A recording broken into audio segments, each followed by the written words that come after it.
علی صاحب اس کا جواب دیں گے. بسم اللہ الرحمن الرحیم.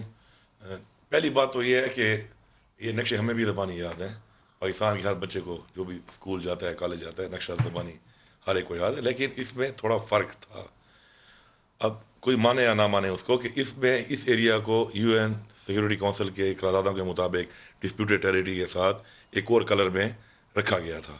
اب اس میں فرق یہ تھا کہ اس کلر کے باوجود بھی انڈیا اس میں گھس چکا ہے اور 9 لاکھ فوج گھسا چکا ہے اور اس پہ غصبانہ قبضہ کر چکا ہے.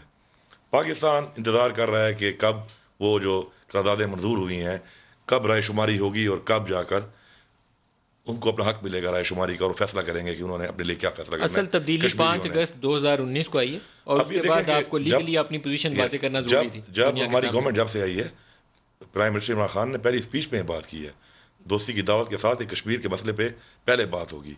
اب اس کو تھوڑا آپ کڑیوں کو تھوڑا جوڑیں آپس میں. ہم نے ایک اسٹرانگ ڈپلومیسی کشمیر پہ پہلے دن سے ایک سٹانس لے لیا تھا اور یہ جو 370 والا اقدام ہوا ہے اور اب یہ جو پورا ایک پلان بنا ہے تو یہ اس سے آپ اندازہ لگائیں کہ مودی یہ سمجھ چکا تھا کہ اب جو یہ میں نے ہردرمی کر کے اور امپلیمنٹیشن نہیں ہو رہی. جو پی ایم نے وہاں پہ اسپیچ کی اور وہاں پہ بڑا زور دیا اس بات کے اوپر کہ ہم ایٹمی طاقت ہیں انڈیا بھی ایٹمی طاقت ہے انٹروین کرو ورنہ یہ مسئلہ 2 ملکوں کا نہیں ہے پورے خطے کا بھی نہیں ہے پوری دنیا کا مسئلہ بن سکتا ہے. تو وہ سمجھ گیا تھا کہ اب رائے شماری کی طرف بات جائے گی تو اب وہ اپنے لوگوں کو شفٹ کر رہا ہے وہاں پہ. سر میں ایک سوال پوچھ لوں اگر آپ کی اجازت ہو.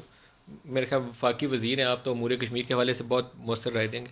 اگر اس کے اوپر پارلیمنٹری اسٹیمپ آف اپروول ہوتی ہے آج اپوزیشن پارٹیز نے تمام نے اس کو انڈورس کیا ہے کسی نے آپ کی مخالفت نہیں کی انہوں نے یکجہتی دکھائی ہے کشمیر کے اوپر کہ کشمیر کے اوپر ہم 2 آوازیں نہیں دیں گے. ان کو بھی شاباشی آپ کو بھی شاباشی. کشمیر کے اوپر پورے پاکستان کی ایک آواز ہے جنرل باجوہ ہو عمران خان ہو یا احسن اقبال صاحب کی جماعت ہو یا کسی اور کی پارٹی. مولانا فضل الرحمان کے بھی نمائندہ غفور حیدری صاحب اس کمیٹی کا حصہ بنیں گے جو پولیٹیکل نہیں ان کی نمائندگی آئے گی غفور حیدری صاحب. شاہ صاحب نے ابھی شام میں اس کی کمیٹی کی پوری تفصیل بتائی ہے. پولیٹیکل کمیٹی اور ایپیکس کمیٹی 2 علیحدہ اسٹرکچر جو بنے.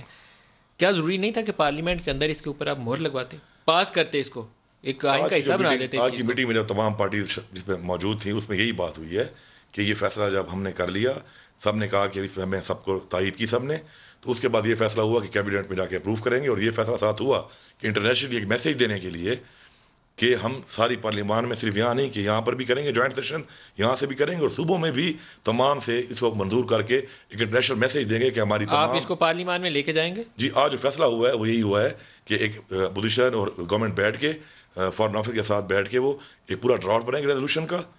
اسی میٹنگ میں فیصلہ ہوا ہے اور اس کے بعد اس کو جو آپ بات کر رہے ہیں ضرورت ہے نہیں لیکن انٹرنیشنل میسیج کے لیے